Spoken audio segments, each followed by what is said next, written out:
Hi guys, thanks for tuning this episode of Nick Egan Times. On this episode, we have a fantastic guest, a true legend of music and acting. We have the incredible Melba Moore. Melba is a Tony Award-winning and four-time Grammy nominee. Melba has been inducted into the Rhythm and Blues Hall of Fame. Melba has had such an incredible career as a singer and actress. Melba is truly a triple threat in the world entertainment industry, winning top honors in music, theatre, and television. Melba has just released a new incredible album, Imagine. Welcome to the multi-talented Melba, and thanks for coming on the podcast. Thank you very much. How's it all been going over there? Really nicely. Good. Incredible.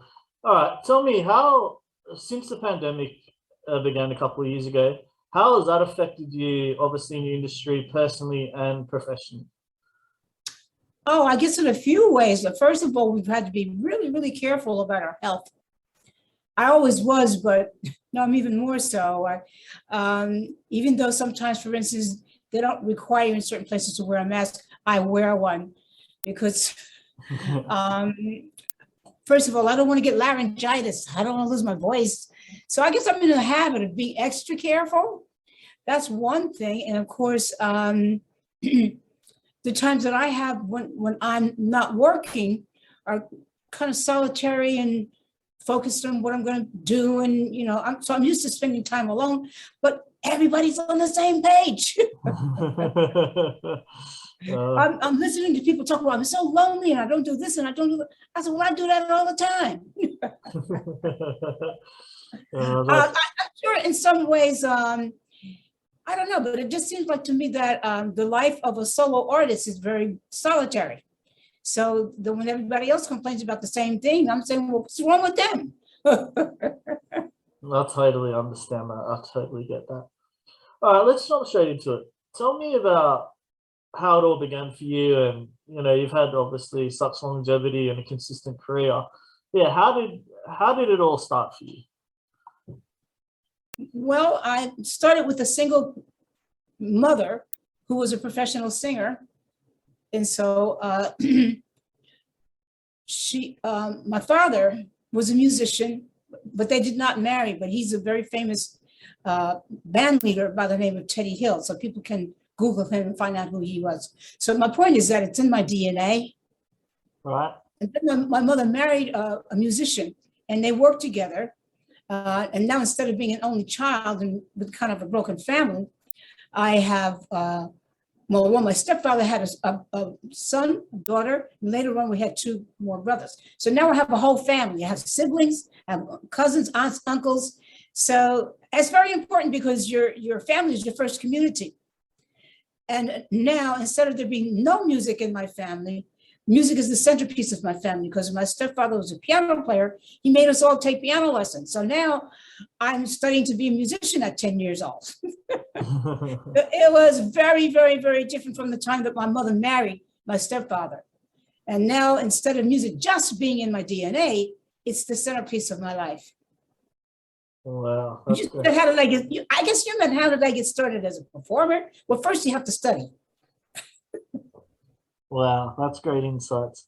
All right, tell me about the new album, Imagine, and what was the inspiration behind it and the process? Well, the inspiration was my daughter. So she's like the executive producer of it because she brought it to me over a period of 3 or 4 years, about a year or two ago, more than that, I guess, before the pandemic. And she brought it to me like one song at a time. And she brought it from her uncle, who is the brother of my ex-husband, who used to be the head of my career. So I said, yeah, this is great, honey. What am I going to do with this? I don't have nothing to do with them no more. So what am I going to do? So she said, well, Uncle Bo says, would you just take this first song, learn it, go in the studio and see what you think of it. So we did that one song at a time over a period of years. And then we wound up with 10 songs.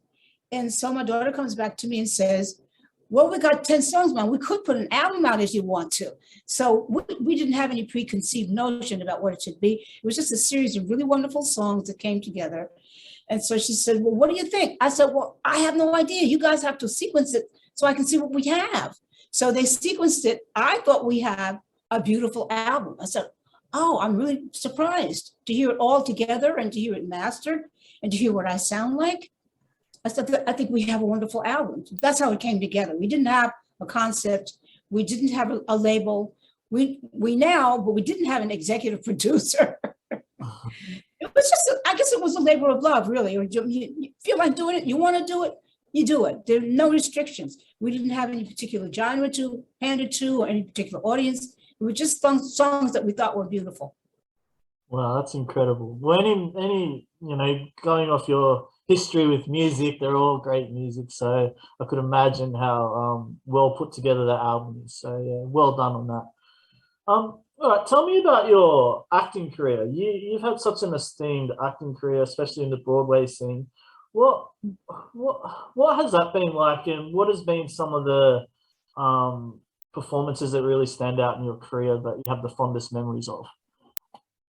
That's a difficult question, only because I didn't plan to be an actor. I was a school teacher. And then I told my stepdad, who made me take piano lessons, okay, Daddy, you want me to be a school teacher? I did it. And I want to see if I could be a performer. So would you please take me around to your friends and see if I can get into the industry? And he did. We started making the rounds. But I met a lot of people, but one of the first people I met was Valerie Simpson of Ashford and Simpson. But she was like a studio singer. She wasn't yet a big songwriter. So we exchanged numbers, and she got me involved with backup singing in studio work. To make a long story a little bit shorter, one of the recording sessions was for Galt McDermott, who wrote the music for the Broadway show Hair. And they were still casting for it. So they invited us all to come down and sing for the director producer. And that's how I got my first Broadway show. But before I left the show, they had so many people doing the female lead, and they weren't happy with them. They let me audition for it. And I wound up being the first Black actress to replace a white actress in a lead role when I replaced Diane Keaton. So it was an unusual life and opportunities for me once I got into show business. While I was still in the Broadway show Hair, I found out about auditions for what became my second Broadway show, which was Purlie. And that was a musical, but for Purlie, I got the Tony Award. So I didn't really have an agent yet, but I was actually, when I worked for Purlie, one of the girls in Hair told me I should start learning how to audition, because I didn't really know how to audition. So I was trying to learn how to audition, but I got the part, I got the Tony Award, and I got on everybody's television show. I was on the Flip Wilson show, I was on Ed Sullivan show, I was on the Tonight Show, I was on Carol Burnett show, everybody's show, I was a guest on there. So that's how the world got to know who I was. So I really became a star on TV after television. So I think that's memorable. Yeah, wow, that's incredible. Tell me, what was your mindset when this was all happening? Like, how did you feel? Like, obviously it was all happening, I guess, rapidly and quite fast as well. How were you feeling? Like, what was the emotions, and how was that like? Well, most of the time I was scared. You know how, like, when you're getting ready to go on stage, because you're always getting ready to go on stage, and it's always something a little bit new and something that you don't have any experience at. I mean, we're certainly not a veteran at it yet. So most of the time you're scared. But I felt like, but you know what?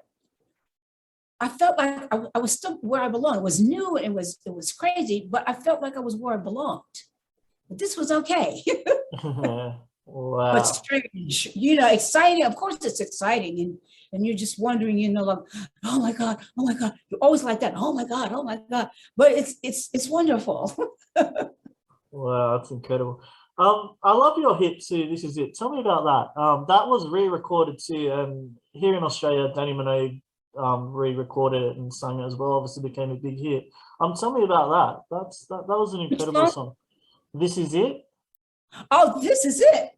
Oh, that was written for me by Van McCoy. Now, Van is well known all over Europe because he brought disco to the world, not just to America and not just to UK. But when I did get a manager and a recording company, we got Van McCoy. and asked him to write some songs and produce some things for us. The record company did that. I think my first record company was it Mercury or Buddha? One of my early record companies went and got Van McCoy and asked him to do some music for me. He wrote "This Is It" for me. Wow, yeah, that's a legendary song, and I still listen to it this day. It's great. Yeah. About your Tony Award and winning the full-time, well, actually being nominated for the Grammys. How was that? How did that make you feel? And even recently, you've been inducted into the Hall of Fame for rhythm and blues. That's incredible. Tell me about that and how that's made you feel. Well, over the years, going to the Grammys and seeing all the different parties and the different excitement, that's been very, very, very exciting. Now that I'm older and mature, and being, having some of my artifacts put into the Grammy Museum, and they're going to be put into the Smithsonian, I feel like I can kind of stop a minute and say, I've really had an incredible life, and I have achieved some things that other people consider important enough to put into a museum. So I've really done okay. I mean, sometimes, you're so busy looking at the present or the future. What's next? What's coming next? Don't really think about that. And as I was gathering some of the artifacts together, I realized, oh my God, I got a storage full, I got a house full of all these awards and achievements, and I don't pay any attention to them, but I'm stopping for a moment and realizing, first of all, I am mature. I feel like I'm a teenager, but I'm not. Yeah. I got to recognize, stop, take time. And first of all, this is people saying they appreciate what you do. It's not just how you feel about things. I did this and it's okay, wait a minute. People took time to give you these awards. They took time to support your life and your career. When you had challenges and you kind of fell off the pedestal there, they helped you back up again. They're still here for you. And I'm saying, oh, I got to take a moment, not just say thank you, but really kind of appreciate, first of all, being alive these days with all the difficulties that are happening, being thankful, slow down a minute. And I'm not sure what the word is, but appreciate. Try to appreciate. Yeah. And I think it's, you can ask me what I think about it, but if I asked you what you thought, I don't know if you would be able to answer me so well, because it's what you're talking about is what other people see you as. Maybe you don't even see yourself that way. I got to, because, well, in a public business, the people are the other half of your act. If you don't have them, you don't have it. So it makes you stop a moment, at least consider those things from their point of view, and then say, you know what? I want to respect myself a little bit. I want to take care of what I have. I want to be not only grateful, but look at what I'm saying, what I'm doing in front of people, because you have an influence on them and you want it to be a good one. You want to appreciate people for being the other half of your life. Yeah, for sure. And from a personal opinion, you're very humble, you're very down to earth, you're very gracious. I can see that. And yeah, you're an inspiration, especially to the younger generation. To obviously, as I said earlier, the longevity you've had and the consistency. So yeah, well done. What motivates you daily and inspires you? God. Good answer. So I'm a born-again Christian, and I'm going to stop apologizing for being religious, because He created everything. He created romantic love, everything. And now that I'm mature and I've been through romances, and I have my family, and I have my career, I've been ill sometimes and I've been able to recover. I think the overall overriding thing is that God is in charge, and I want to, even if it means being religious, make Him first, middle, and last. And that way I think I can appreciate other people and understand that He cares the same about them. I mean, He's been so good to me. I could think I'm better, but she reminds me I have to treat them like I want Him to treat me. Spectacular. Tell me, what's been the best advice you've received? The best what? advice you've received? Advice? Yeah. Oh, there's been lots of really, really good advice, but I think the best advice is always be willing to get back up again if you fall. Try to look at everything every day, even if you're relaxing, and kind of take stock of what's going on and stay on top of things. When I say stay on top, I mean, especially if you're mature, but even if you're not, learn even as a young person to stay in charge of yourself. So nobody has to reprimand you. Nobody has to order you. If they do, you can take requests. I won't say orders, requests nicely, but try to keep things in order. And right now, this project is really going very nicely for me. So you can get tired, you can get bored, you can get unappreciative. You can say, well, you know what? I don't feel like doing that. You can't do that. You gotta stay nice. You gotta stay on top. You gotta keep things in order. And it's gonna be hard work. I mean, nothing worth anything usually is easy. Even if it's simple, it's probably not gonna be easy. You're gonna have to work. That's great. That's excellent. You've done a lot of traveling around the world. Where's been some of the best places you've traveled and some of the best memories of that? Actually, the place I guess I've been to most often, and the place that's nicest to me, and is UK, because I've been to all kinds of venues there. There's a great variety. You treat American artists with such great respect. You know art history, you know the ins and outs. You care about us in a different way than our own people do. My Americans are, I don't know, maybe even especially since the pandemic, are getting to be more interested in the person, not just the hit, you know. And I think the systems have changed. So people, in some cases, look at, oh, my music's gone. What am I going to do? So you use it, you know, or in some cases, you know, a lot of our people, family members and artists have passed away. So you take on a different feeling about another human being. But I would say UK is kind of my favorite because they're consistent. You know, they don't throw you away because you're not 15 anymore. I'm exaggerating, but they don't. That's too funny. What are your hobbies and passions aside from your busy schedule, I guess, in the entertainment industry? What do you like to do aside from that? I haven't had an opportunity to do an awful lot aside from that because things have been changing. I've had to change roles. What I'm going to do when I get home, I'm going to go someplace warm and swim. I like to swim. Nice.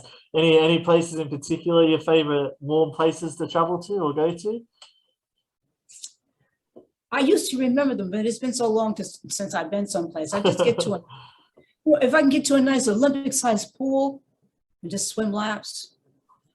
But nothing comes to mind right now. But there are many, many wonderful places I'm going to go because I love outdoors. I like to walk hills. I won't say mountains, but I like to walk hills. And I like outdoors. I like that a lot. Nice. So, I mean, I like to swim, but I like the cold too. I guess that's why I like New York and the Northeast because we have changes of seasons. I mean, to me, like where I live right now, we have some hills, but they're rocky hills. They have trees on them. So like now they're all green. It's like a green wall, but it's not a wall. It's not a forest because like in September, that's all going to turn red. And then in December, it's all going to be bare again. I'm going to be amazed again. Oh, that's brilliant. If you were 18 again and you could change anything in your life or career, what would you change? I would be taller.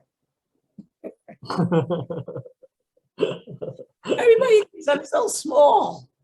And that's okay, but I wonder what it would be like. I think if I were taller, people would treat me in a different way. Not better, but I think they would treat me different. First of all, they would look up to me. I think they look up to you now. Well, actually, all I would really do, and I don't want to get really serious, I want to have peace in the world. I really would. Really concerns me that we can't get along. And of course, it is important.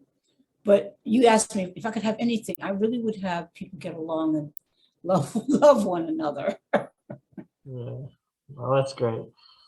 Where do you see your future headed? Obviously, you've had such a esteemed career and everything you're doing, your album. Where do you see, I guess, the future for yourself headed? Well, I see this album, perhaps, I hope, and I think it could be one of the most successful ones I've had. And I think that if it goes where I want it to go, then it will build my daughter's company, and I'll see the kinds of things that she has in mind that she wants to do. She has different ideas. I'd like to support her. And then not just support her, then she's going to bring all her friends and all the people of her age. I'd like to support the next generation. I like to teach them some of the things I know. I've learned some incredible things. And I'm going to write some books and do it that way. But I'd like to help maybe start some companies and different outlets for people to have opportunities. I think I'd like to do that. So I'm really active, but I don't have the danger of, my record not being a hit or not making money. Like, if I have everything that I want, then I would like to invest in the future and do some experimenting, maybe some things that I haven't really even thought about because I haven't had time to think about things. So maybe sit back a minute and say, let's see, maybe I'll be one of those people who go up in one of them, what do you call it? William Shatner. Remember he went up in the space shuttle? Yeah. I'll do that. Go up and see what it looks like from up there. That would be amazing doing that. I mean, there's some amazing things that we can do now, and some things I'm not thinking of because I've been so focused and busy. But we're going to be able to do other things. There'll be a lot of things that we're going to be able to do because invention is increasing. And I think, as we've had this pandemic, some terrible things have happened, but medicines and cures are going to increase, and we're going to live longer and healthier. So, maybe when I'm 95, I'll go skating. Shoot. Yeah, it's incredible, the technology and how all these platforms have evolved, especially during the COVID period too. It's just amassed really fast.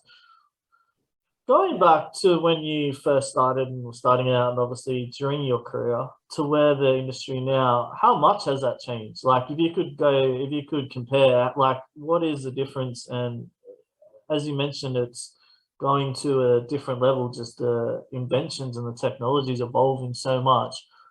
Tell me about that. What's the difference been like? Like, I think it's very much diverse culturally and racially. Much more diverse. Some of the problems we still have, we still don't get along, there's still racism. But I think we've progressed.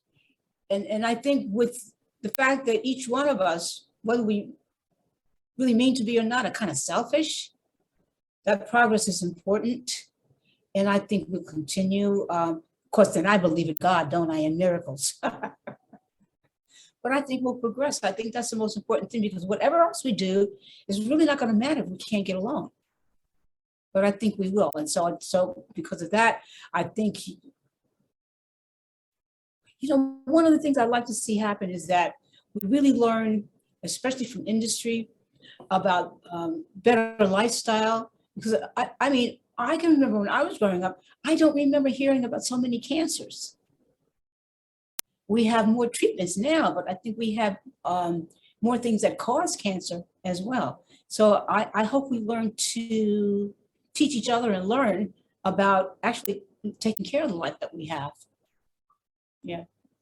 Well, that's great. That's great. Great insights, and thank you for sharing. Melba, thank you for coming on the podcast. I do appreciate it. You're a legend. I'm very humbled to interview you, and thank you. And your new album too, Imagine. incredible. And yeah, thank you again. Yeah, just an absolute legend and a star. Well, I've enjoyed this very much. Thank you very much for having me. You're welcome. Thank you.